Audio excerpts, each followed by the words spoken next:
तो इस कहानी की शुरुआत केविन नाम के एक सरकारी डॉक्टर से होती है, जो कि बस अपने काम में ही लगा रहता था। पर अभी के लिए फाइनली उसने अपने परिवार के साथ एक ट्रिप पर जाने का प्लान करा था। वो एक ऐसी कंट्री के पास जा रहे थे जहाँ पर काफी सारे आइलैंड मौजूद थे और केविन का प्लान यही था कि वो अपनी बीवी जूली और साथ ही अपने बेटे एंडी के साथ एक बोट को रेंट करके उन सभी आइलैंड पर जाकर विजिट करेगा। अब उस कंट्री में पहुंचने के बाद वो लोग आराम करने के लिए एक रात तो होटल में बिताते हैं और उसके अगले दिन केविन अपनी वाइफ जूली और अपने छोटे बेटे एंडी के साथ बीच पर बोट को रेंट पर लेने के लिए चला गया था। फिर बीच पर थोड़ी देर के लिए एंजॉय करने के बाद केविन वहां से उस बंदे के पास चला गया था जो कि बोट को रेंट पर दिया करता था। पर किस्मत से आज उसकी सारी बोट्स खत्म हो चुकी होती हैं, इसीलिए केविन के लिए कोई भी बोट नहीं बची थी। इस बात से केविन थोड़ा सा परेशान हो जाता है क्योंकि वो लिमिटेड टाइम के लिए ही उस कंट्री में आए हुए थे और अगर उनका एक दिन भी बर्बाद होता तो वो बाकी चीजों को अच्छे से एंजॉय नहीं कर पाते। इस तरह की बातें सुनकर वो बोट वाला केविन को पास में ही मौजूद एक दूसरे बोट वाले के बारे में बताता है जो कि अपनी प्राइवेट बोट्स को किराए पर दिया करता था।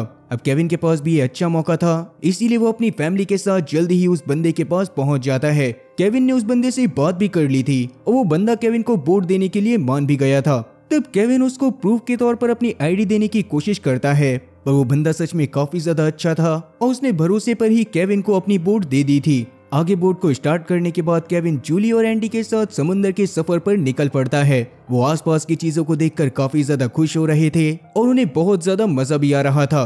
पर समंदर में वो काफी ज्यादा आगे आ चुके होते हैं, लेकिन उसके बावजूद उन्हें अब तक कोई भी आइलैंड नहीं दिखाई दिया था। और क्योंकि अब थोड़ी ही देर में अंधेरा भी होने वाला था, इसीलिए जूली केविन को वापस चलने को बोलती है। केविन भी तब उसकी बात मानने के लिए तैयार तो था, पर थोड़ा सा और आगे बढ़ते बढ़ते उन लोगों को एक आइलैंड दिखाई दे जाता है और केविन तुरंत ही अपनी बोट को उस आइलैंड की तरफ मोड़ लेता है। वो लोग जल्दी ही उस आइलैंड के पास पहुंच गए थे और वहां पर जाने के बाद उन लोगों ने काफी देर तक एंजॉय भी कर लिया था, लेकिन उन लोगों के अलावा उस आइलैंड पर कोई और मौजूद नहीं होता। इसीलिए अंधेरा होने से पहले केविन डिसाइड करता है कि वो अपने परिवार के साथ वापस से अपने होटल में लौट जाएगा। लेकिन जब वो बोट को चालू कर रहा था तो काफी बार चालू करने के बावजूद भी बोट चालू ही नहीं होती। केविन तब बोट के फ्यूल टैंक को भी चेक करता है, पर वो भी पूरी तरह से भरा हुआ था और बोट का इंजन भी पूरी तरह से चकाचक था। इसीलिए केविन अभी भी लगातार बोट को चालू करने में लगा रहता है। इस आइलैंड के वीरानेपन और समंदर के सन्नाटे को देखकर केविन को अब थोड़ा बहुत डर लगने लगा था, पर अपने परिवार की सेफ्टी के लिए वो किसी तरह से अपने माइंड को कंट्रोल करता है और तब तक लगातार कोशिश करता रहता है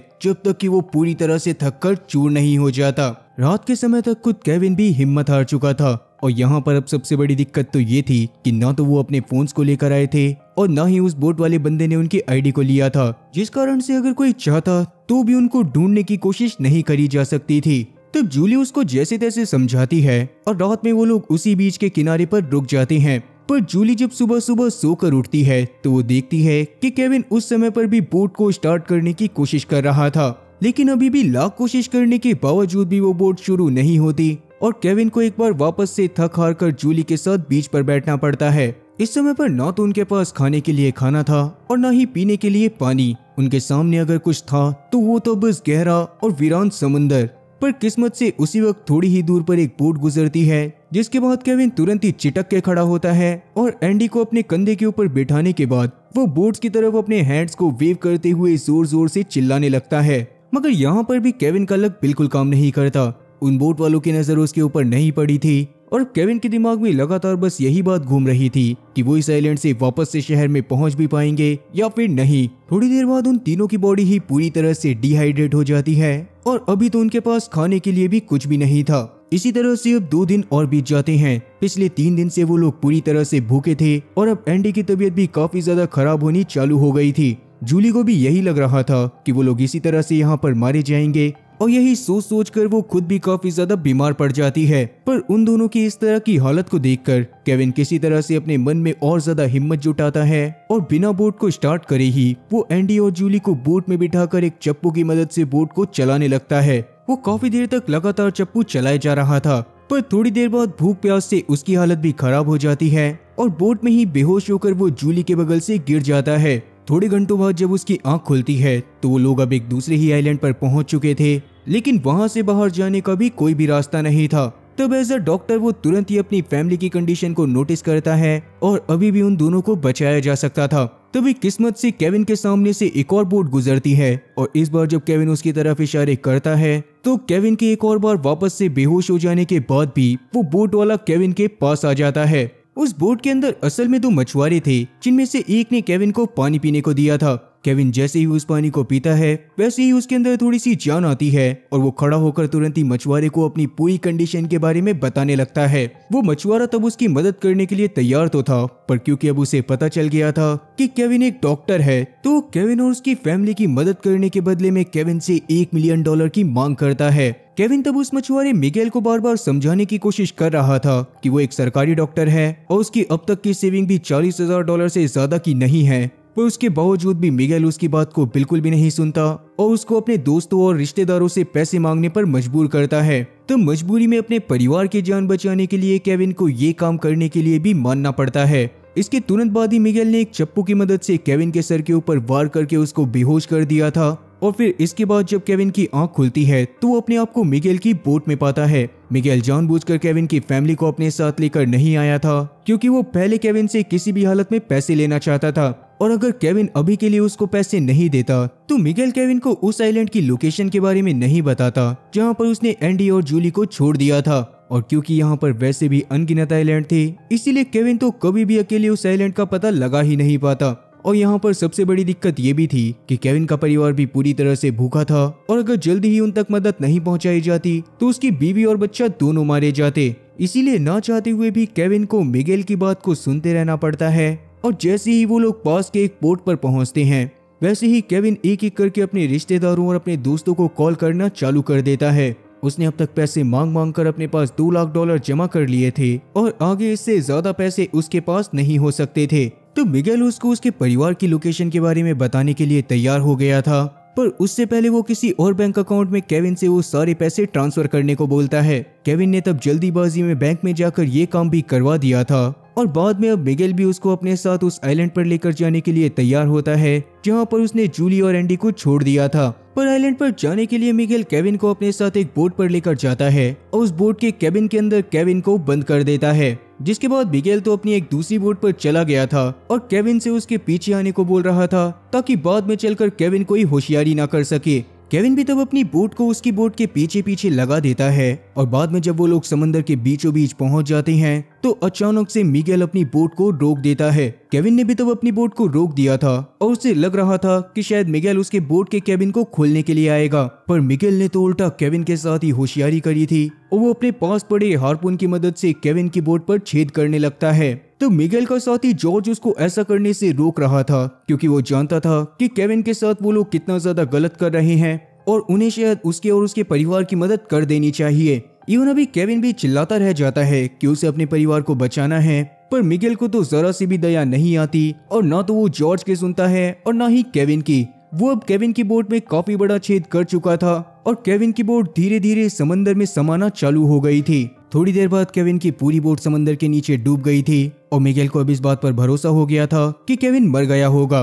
पर किस्मत से केविन अंदर मौजूद एक कांच के एरिया को तोड़कर बोट से बाहर आ जाता है और उसी समय पास में से एक टूरिस्ट की बोट भी गुजर रही थी, जिनकी नजर जैसे ही केविन के ऊपर पड़ती है वैसे ही वो लोग तुरंत ही केविन को अपनी बोट पर बुला लेते हैं और बाद में केविन उन्हें अपने बारे में सारी चीजें बता देता है। समंदर के किनारे पर पहुंचते पहुंचते अब उन लोगों को रात हो चुकी थी और रात के समय में काफी सारी एम्बुलेंस और काफी सारी पुलिस वालों की गाड़ियां केविन को घेर कर खड़ी हुई थी। केविन ने पुलिस वालों और बाकी सारी रेस्क्यू टीम वालों को भी अपने परिवार के बारे में सारी चीजें बता दी होती हैं, पर अंधेरा ज्यादा होने की वजह से अभी रेस्क्यू ऑपरेशन को चालू नहीं करा जा सकता था। रेस्क्यू ऑपरेशन को चालू होने में अभी पूरे 3 घंटे थे और पुलिस वाले भी 3 घंटे के बाद ही कुछ कर सकते थे, लेकिन पुलिस वाले भी इस बात को बहुत अच्छे से जानते हैं कि इस एरिया के पास ऑलरेडी काफी सारे छोटे छोटे आइलैंड मौजूद हैं, इसीलिए उस परफेक्ट आइलैंड को ढूंढने में उन्हें काफी ज्यादा समय लगने वाला था। केविन भी इस बात की वजह से काफी ज्यादा डरा हुआ था क्योंकि ऑलरेडी उसके परिवार ने इतने दिनों से कुछ भी नहीं खाया था और उनकी हालत पहले से ही काफी ज्यादा खराब थी। इसीलिए वो पुलिस वालों को सजेस्ट करता है कि उन्हें किसी भी हालत में मिगेल और साथी जॉर्ज को ढूंढना चाहिए, क्योंकि अगर वो दोनों मिल जाते तो उस आइलैंड के बारे में पता करने में सबसे ज्यादा आसानी हो जाती। लेकिन पुलिस वालों को केविन की इस तरह की बातों पर बिल्कुल भी भरोसा नहीं हो रहा था। कहीं ना कहीं उन्हें ये लग रहा था कि केविन ने अपने परिवार को जानबूझकर किसी अनजान आइलैंड पर छोड़ दिया है ताकि उसे बाद में इंश्योरेंस के पैसे मिल सके और वो और ज्यादा अमीर हो सके। इसीलिए वो सुबह तक उसको वेट करने की सलाह देते हैं, पर केविन इस बात से पूरी तरह से टूट जाता है। और क्योंकि अब पुलिस वाले केविन की कोई भी मदद नहीं कर रहे थे, इसीलिए केविन तुरंत ही पास के एक साइबर कैफे में जाता है और वहाँ के कंप्यूटर से इस जगह के पूरे नक्शे को निकालता है। पर उस नक्शे को काफी देर तक लगातार घूरने के बाद भी केविन को ये बात याद नहीं आ रही थी कि वो अपने परिवार को कौन से आइलैंड की तरफ ले गया था।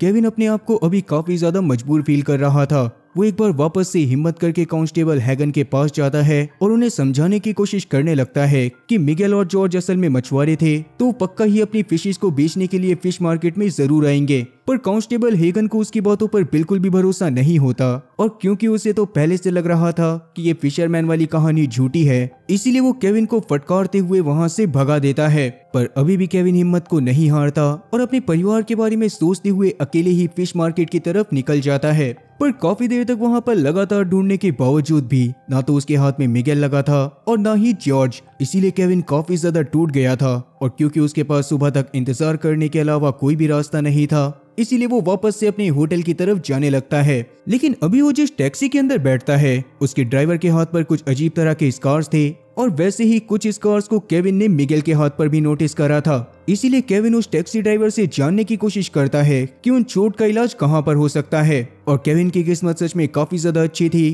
क्योंकि वो स्कार एक खास तरह की मछली की वजह से बनता था और उसका इलाज पूरे शहर के सिर्फ एक ही हॉस्पिटल में होता था।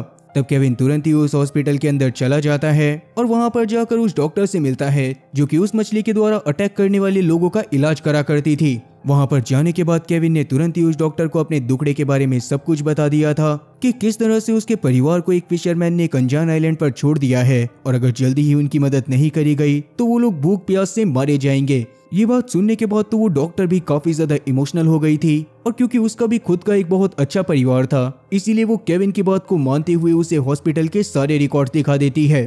पर उस डेटा के अंदर पेशेंट्स की फोटो नहीं हुआ करती थी, इसीलिए केविन को समझ में नहीं आ रहा होता कि वो किस तरह से उस फिशरमैन के बारे में पता करे। पर जल्दी ही वो अपने दिमाग में उस फिशरमैन के बारे में अच्छे से सोचता है, और इसके बाद फिर जिस पेशेंट के नाम के साथ उस फिशरमैन का हुलिया मैच करता है, केविन उसी बंदे का एड्रेस नोट डाउन कर हॉस्पिटल से निकलने लगता है। पर जब केविन मिगेल के घर पर पहुंचता है तो मिगेल के घर पर मिगेल मौजूद नहीं होता। इवन मिगेल की वाइफ भी केविन को अंदर आने नहीं दे रही थी, इसीलिए जबरदस्ती केविन को घर के अंदर जाना पड़ता है, और उसे घर के अंदर सामने ही मिगेल की फोटो लगी हुई नजर आ जाती है। उस फोटो के अंदर मिगेल अपनी बोट के ऊपर खड़ा हुआ था और उस बोट का नंबर भी साफ साफ दिखाई दे रहा था। इसीलिए केविन ने तुरंत ही उस फोटो की फोटो खींच ली थी, और तब तक वहाँ पर मिगेल खुद भी पहुँच गया था। मिगेल तब केविन के सामने ऐसा दिखा रहा था जैसे कि वो केविन से पहली बार मिल रहा हो और उसे केविन के बारे में कुछ भी ना पता हो, जिस बात से केविन को इतना ज्यादा गुस्सा आता है कि वो तुरंत ही मिगेल के ऊपर लगातार अटैक करना चालू कर देता है। पर तब तक मिगेल की बीवी को भी काफी ज्यादा गुस्सा आ गया था, और वो तुरंत ही अंदर से एक फिशिंग हार्पून लेकर बाहर आ गई थी। उस फिशिंग हार्पून की मदद से वो केविन को डराने की कोशिश करती है, पर केविन वहां पर मौजूद मिगेल की बेटी को ही हार्पून के आगे कर देता है। वो अभी भी लगातार मिगेल से उस आइलैंड की लोकेशन के बारे में पूछे जा रहा था, पर मिगेल तो उसको कुछ भी बताने के लिए तैयार ही नहीं था। तो धोखे से मिगेल की वाइफ के हाथों से वो हार्पून छूटकर नीचे गिरता है और शूट होते हुए सीधा उसकी बेटी के पेट के आर पार चला जाता है। हालांकि इससे केविन की भी काफी ज्यादा चोट आई थी, पर अभी वो इस हालत में जरूर था कि वो चल फिर सकता था। पर मिगेल अपनी बेटी के मारे जाने की वजह से इतना ज्यादा गुस्से में आ जाता है कि उसने तुरंत ही केविन के ऊपर अटैक कर दिया था, और अब वो केविन को जान से मारना चाहता था। पर क्योंकि केविन भी अपने परिवार के लिए कुछ भी कर सकता था, इसीलिए गुस्से में वो भी मिगेल के ऊपर अटैक करता है, और इस बार वो मिगेल को जान से मार देता है।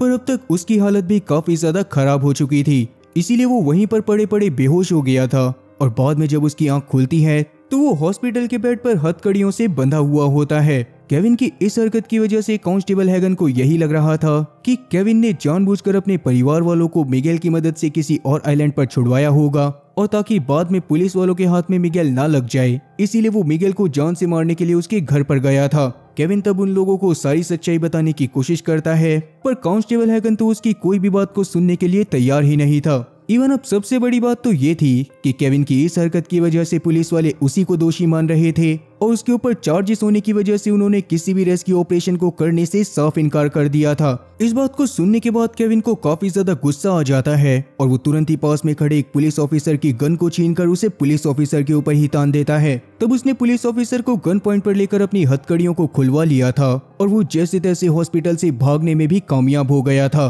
केविन के पास अब अपने परिवार को बचाने का सिर्फ एक ही रास्ता था कि वो किसी तरह से जॉर्ज को ढूंढ ले। इसीलिए वो आरटीओ ऑफिस में जाकर मिगेल के बोर्ड के नंबर की मदद से जॉर्ज के बारे में पता करने की कोशिश करता है, लेकिन वहां पर जाने के बाद भी उसे जॉर्ज के बारे में कुछ भी पता नहीं चलता। तब समुद्र के किनारे बैठकर वो सोच ही रहा था कि वो अपने परिवार को कैसे बचाएगा कि तभी अचानक से उसकी नजर एक फोन पर बात करते हुए आदमी पर पड़ती है, जिसको देखने के बाद अचानक से उसको याद आता है कि जॉर्ज को बुलाने के लिए एक समय पर मिगेल ने उसको कॉल करा था और अभी भी मिगेल की कॉल हिस्ट्री में जॉर्ज का नंबर होगा। तब केविन तुरंत ही अपनी एम्बेसी में कॉल करके इस बारे में बात करता है और उन्हें इस बारे में बता देता है कि मिगेल की कॉल लिस्ट को चेक करके जॉर्ज के नंबर को निकाला जा सकता है। केविन के एम्बेसी वाले भी उसकी मदद करने के लिए पूरी तरह से तैयार थे, पर उन्हें थोड़ा सा समय लगने वाला था। तब केविन अपने पास में ही कांस्टेबल हैगन को नोटिस करता है, जो कि केविन को ही अपनी टीम के साथ ढूंढने की कोशिश कर रहा था। इसीलिए केविन तब पास के पीसीओ से उसको भी कॉल करके जॉर्ज के बारे में बता देता है, लेकिन कांस्टेबल हैगन उसको बताता है कि असल में वो लोग पहले ही जॉर्ज के नंबर को निकालकर उसको कॉल कर चुके हैं, पर जॉर्ज के पास पुलिस का फोन गया था। ये बात जानने के बाद जॉर्ज ने तुरंत ही अपने नंबर को स्विच ऑफ कर दिया था। मतलब कि अब केविन के पास अपनी फैमिली को ढूंढने का जो आखिरी रास्ता भी था वो उसको भी पूरी तरह से गवा चुका था। कांस्टेबल हैगन और उसके साथी केविन को किसी शिकारी कुत्ते की तरह ढूंढ रहे थे और उन्हीं से बचने के लिए केविन एक बस में चढ़ जाता है। वो बस असल में शहर के बाहर जा रही थी और अगर एक बार वो बस से बाहर निकल जाता तो कम से कम वो कांस्टेबल हैगन से फ्री हो जाता। केविन को काफी ज्यादा बुरा लग रहा था और वो अपने परिवार को खोने की वजह से बहुत जोर जोर से रो भी रहा था। पर तभी अचानक से केविन की नजर एक जानी पहचानी शक्ल पर पड़ती है। असल में उस बस के पीछे वाली सीट पर खुद जॉर्ज बैठा हुआ था, जो कि खुद भी शहर से बाहर जाने की कोशिश कर रहा था। जैसे ही जॉर्ज वहां पर केविन को देखता है, वैसे ही वो बस से कूदकर भागने की कोशिश करता है, पर केविन भी लगातार उसके पीछे भागता रहता है। पर क्योंकि केविन के पेट में हार्पून लग गया था, इसीलिए केविन ज्यादा दूर तक नहीं भाग सकता था और अपने आप को बहुत ज्यादा पुश करने की वजह से उसके वुंड से खून आना भी चालू हो जाता है। तब केविन किसी तरह से जॉर्ज को रुकने के लिए बोलता है और उससे वादा करता है कि वो किसी भी हालत में जॉर्ज को कोई भी नुकसान नहीं पहुंचाएगा। जॉर्ज ने भी केविन के ऊपर तब भरोसा कर लिया था और वो भी थक कर वहीं पर रुक गया था। केविन की सारी बातें सुनने के बाद जॉर्ज उसको उस आइलैंड के बारे में बताने के लिए तैयार था, पर जब वो केविन की तरफ बढ़ रहा होता है तभी पीछे से एक छोटा सा लोडर ट्रक आकर जॉर्ज के ऊपर चढ़ जाता है। जॉर्ज का तो इससे पापड़ बन गया था और केविन पूरी तरह से टूट चुका था। वो उस पापड़ बने जॉर्ज के पास जाकर उसको वो मैप दिखाता है और उससे उस आइलैंड की लोकेशन के बारे में पूछने लगता है। जॉर्ज ने भी तब फाइनली उस छोटे आइलैंड की लोकेशन के बारे में रिवील कर दिया था। इसीलिए तब अभी के लिए तो केविन जल्दी से जॉर्ज को उस लोडर ट्रक के ऊपर बिठाता है और उसके ड्राइवर से जॉर्ज को हॉस्पिटल ले जाने को बोलता है। इसके बाद केविन खुद बोट के पास पहुंच गया था, जहां पर से वो सबसे पहले तो बोट को रेंट करने के लिए जाता है, पर उसे याद आता है कि अब तो उसके पास एक भी पैसे नहीं थे, जिस बात से केविन इतना ज्यादा परेशान हो गया था कि उसे काफी ज्यादा बुरा लग रहा था और वो तुरंत ही अपने पास मौजूद पुलिस वाले की गन की मदद से पास में खड़ी एक टूरिस्ट बोट को हाईजैक कर लेता है। जिसके बाद उसने कोई भी रिस्क नहीं लिया था और पूरी तरह से बोट के फ्यूल को भरने के बाद वो उस बोट की मदद से ही उस आइलैंड की तरफ रवाना हो गया था। तब उनमें से एक बंदा पुलिस वालों को फोन करके केविन की हालत और उसके हुलिये के बारे में बता देता है और तब कांस्टेबल हैगन भी अपने सारे पुलिस वालों के साथ केविन को पकड़ने के लिए निकल पड़ता है। पुलिस लगातार केविन की बोट का पीछा करे जा रही थी। वो उसके ऊपर काफी बार फायर भी करते हैं, पर केविन उनके ऊपर जवाबी फायर नहीं करता। उसने उस पुलिस वाले की गन को भी समंदर में फेंक दिया था और अपनी जान बचाने के लिए वो बोट के अंदर लेटा हुआ था। तब लेटे लेटे उसकी नजर किस्मत से बोट में लगे एक और लीवर पर पड़ती है, जिसकी मदद से बोट के दूसरे इंजन को चालू करके उसकी स्पीड को बढ़ाया जा सकता था। अपनी जान बचाने के लिए केविन को भी ये सबसे बेस्ट आइडिया लगता है और वो तुरंत ही बोट की स्पीड को बढ़ाकर अपनी जान को जैसे तैसे बचाकर वहां से निकल जाता है। इसके थोड़ी ही देर में वो तेज रफ्तार बोट की मदद से उस आइलैंड पर पहुंच गया था, जहां पर उसको जूली और एंडी दोनों ही मिल जाते हैं, पर वो दोनों के दोनों ही बेहोश थे और उन दोनों के शरीर में बिल्कुल भी जान नहीं बची थी। केविन क्योंकि खुद डॉक्टर है, इसीलिए वो जल्दी से जाकर उन दोनों को चेक करता है। तब जूली की सांसें तो चल रही थी, पर एंडी की सांसें काफी ज्यादा कम थी। अब ये देखने के बाद तो केविन काफी ज्यादा डर गया था, पर अभी वो एंडी को सीपीआर देने लगता है और अब थोड़ी ही देर में एंडी की सांसें नॉर्मली चलने लगती हैं। तब केविन ने तुरंत ही एंडी को उठाकर बोर्ड पर रख दिया था और अभी वो जूली के पास आ गया था। वो जूली को समझाने की कोशिश करता है कि जूली को अभी हिम्मत नहीं हारनी चाहिए, पर जूली की बॉडी में अभी इतनी जान भी नहीं बची थी कि वो खुद के पैरों पर खड़ी हो पाए। केविन की हालत भी खुद बिल्कुल भी अच्छी नहीं होती और उसके पेट पर काफी ज्यादा चोट भी लगी हुई थी, पर किसी तरह से वो जूली को अपनी बाहों में उठाता है और बोट की तरफ बढ़ना चालू कर देता है। लेकिन अगले ही पल उसकी भी हालत काफी ज्यादा खराब हो गई थी और वो जूली के साथ बीच पर ही गिर गया था। केविन को भी अब लगना चालू हो गया था कि शायद यहीं पर ही वो और उसकी बीवी दोनों मारे जाएंगे और अब धीरे धीरे उसकी आंखें बंद होना भी चालू हो गई थी। पर उसकी आंखें बंद होने से पहले उसकी आंखों के ऊपर एक हेलीकॉप्टर पहुंच जाता है, जो कि असल में पुलिस वालों का हेलीकॉप्टर था और वो उसकी बोट का पीछा करते करते यहाँ तक पहुंच गए थे। उस हेलीकॉप्टर को देखने के बाद फाइनली केविन की जान में जान आती है, क्योंकि अब वो इस बात को समझ गया था कि बेशक से आगे चलकर सिचुएशन कैसी भी रहे, पर अभी के लिए इस मौके पर उसकी फैमिली बच चुकी है। और इसी के साथ ये कहानी भी यहीं पर खत्म होती है। अब आप लोगों को ये कहानी कैसी लगी इस बारे में कमेंट सेक्शन में जरूर बताना और साथ ही मुझे ये बात भी बताना कि क्या मुझे आगे किसी सर्वाइवल मूवी को करना चाहिए या फिर नहीं। तो उम्मीद है कि एक्सप्लेनेशन अच्छी लगी होगी। अगर एक्सप्लेनेशन अच्छी लगी हो तो चैनल को सब्सक्राइब करना और बेल नोटिफिकेशन को ऑल पर सिलेक्ट करना और वीडियो को भी लाइक करना। मैं ऐसी ही और मजेदार एक्सप्लेनेशन वीडियोस लाता रहूंगा। खैर तब तक के लिए टाटा और गुड बाय।